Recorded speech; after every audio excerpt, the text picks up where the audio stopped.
কেউ একটু মোটা হইলে কয় তুই মোটুর ঘরের মোটু, কারণ নাক যদি ছোট হয় এরে কয় বোচা, তোর নাক বোচা। না না, স্টপ, থামেন, অনেক হয়েছে, আর না, এগুলো বলা যাবে না।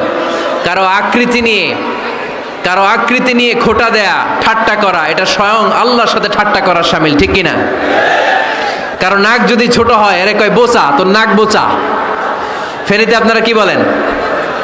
হ্যাঁ, তো এই যে যার নাক বোচা হয়েছে ও কি নিজে বানাইছে? যার নাক খাড়া এটা বানাইছে কে? যে কালো বানাইছে কে? সাদা শুভ্র বানাইছে কে? তার মানে কারো আকৃতি নিয়ে যদি আপনি ঠাট্টা করেন, স্বয়ং আল্লাহর সাথে ঠাট্টা করলেন। কারণ কেউ কারো চেহারা বানানোর দায়িত্ব পায় নাই। মাতৃগর্ভে থাকতেই আমাদের চেহারার আকৃতিগুলো দান করেছে কে?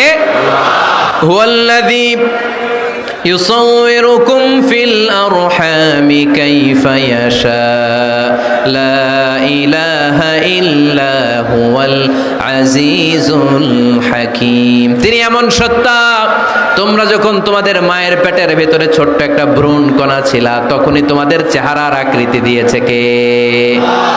মায়ের পেটে থাকতেই কে ছেলে হবে, কে মেয়ে হবে, কে সুশ্রী হবে, কে শ্যামলা হবে, কার নাক লম্বা হবে, কারটা খাটো হবে, এগুলো ফিক্স করে রেখেছে কে? এজন্য কখনো কারো চেহারা, কারো আকৃতি নিয়ে ঠাট্টা বিদ্রুপ করা যাবে না।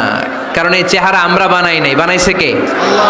প্রত্যেককে যদি আল্লাহ তাআলা প্রত্যেকের নিজের চেহারা ডিজাইন দেওয়ার সুযোগ দিত, তাহলে আমরা আমাদের চেহারা কি এরকম বানাইতাম? কি করতাম? আপনাকে যদি আপনার চেহারা তৈরি করার ডিজাইন আল্লাহ দিত, যে তুমি যেমন মনে চাই নিজের চেহারাটার ডিজাইন দাও, কেমন বানাতেন নিজেকে? কথা বলেন, কয়েকজন বলেন না? হ্যাঁ, সবচাইতে সুন্দর করে আমি আমার অবয়বটাকে তৈরি করতাম।